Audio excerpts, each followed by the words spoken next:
Let's be honest, when you hear the word nomad, what comes to mind? Well, get ready to throw that picture out, because we're going to talk about the real story. These weren't just wanderers on the edge of civilization, they were the architects of our first truly globalized world. Today, we're diving into their incredible journey, a story of continent-spanning empires, a fight for survival in our modern age, and maybe, just maybe, some ancient wisdom that could help us figure out our own future. The story we're usually told paints nomads as, primitive raiders, a force of nature crashing against the walls of great civilizations. But the reality? It's so much bigger than that. They were the original globalists. They didn't just conquer land. They built the very systems that connected the world, from superhighways of trade to networks of communication. They were, in a very real sense, world builders. So, that begs the question, right? How did people who were constantly on the move build some of history's most massive empires? I mean, how do you project power across thousands of miles when you don't even have a capital city? Well, the answer comes down to one single, game-changing piece of technology. The warhorse. And look, this was so much more than just an animal. It was a weapons system, it was a high-speed internet, and it was a cargo fleet all rolled into one. Mastering the horse gave the peoples of the steppe this incredible advantage that just completely upended everything. How wars were fought, how goods were traded, and how fast ideas could travel. This mobility, this was the secret sauce to their power. And with that power, they just redrew the map of the world, again and again. You had the Xiongnu, who kept ancient China on its toes.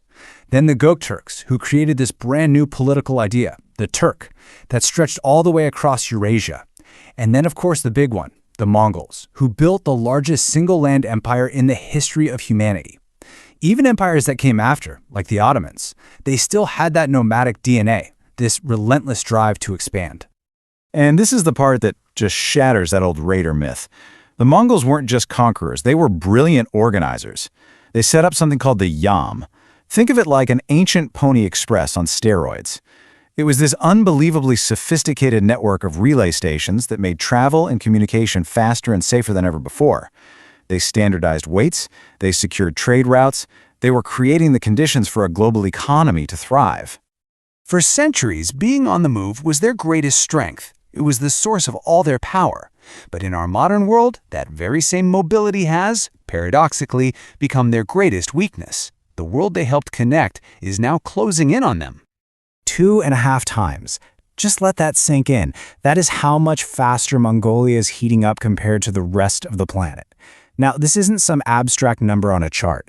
For herders out on the steppe, it means brutal winters they call zuds and devastating summer droughts, a terrifying new reality that threatens their entire way of life. And it's not just the climate, not by a long shot. All around the globe, new political borders are being drawn right across ancient migration routes. Governments are taking over ancestral lands, tearing apart systems of land management that have worked for thousands of years. The world is quite literally shrinking for a people whose entire culture is built on the freedom to move. To really get what's being lost, you just have to look at something like the Iranian black tent. It's a total marvel of engineering, right? A portable home. But it's also a whole cultural world with a social map built right into its floor plan. This entire universe, perfectly adapted for life and motion, is now under serious threat. And all these pressures from the outside are changing things on the inside too. The diet in modern Mongolia is a perfect and kind of scary example. Herders are still eating the traditional diet, which is super high in meat and dairy, but now they're mixing it with cheap, processed foods and refined grains. And the result is this really dangerous nutritional whiplash, leading to some serious health problems. And here are the results of that whiplash. It's a full-blown public health crisis. Today, more than 60% of men in Mongolia are considered overweight or obese. It's just a really stark reminder of how fast the modern world can completely transform the health of a people. At the end of the day, this whole story is about a balance, a really delicate, almost sacred balance between the herders, their animals, and the land itself. It's a relationship that's been perfected over millennia, and today, that balance is hanging by a thread. But this is not a eulogy. This is not the end of the story. It's actually a story about incredible resilience. Because all over the world, nomadic cultures are doing what they've always done best. They're adapting. And they're turning their ancient wisdom into a guide for navigating the modern world. So is this it? With all these massive pressures, climate change, borders, globalization, are we watching the final days of the nomadic age? Not even close. In fact, we're only now starting to understand how crucial these ancient practices are for the health of the entire planet. Take transhumans, that seasonal movement of livestock. It's not just some old tradition. It's a vital ecological service. It builds healthy soil, it spreads seeds, it prevents huge wildfires by clearing out brush, and it supports entire ecosystems. It turns out we might need them now more than they need us. And you just have to look at Mongolia to see it in action. They're not just hanging on, they are innovating. They're building a new kind of green future by mixing their traditional knowledge with modern science, creating new sustainable economies, and even kicking off what's being called a nomadic solar revolution, with portable tech to power their communities.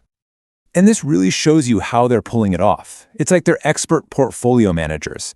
They're constantly balancing all these different kinds of capital, from the deep trust in their communities to their traditional skills to new financial tools. There isn't just one way to survive. There are tons of different strategies, and each one is a masterclass in adaptation. Which really brings us back to a huge final question for all of us.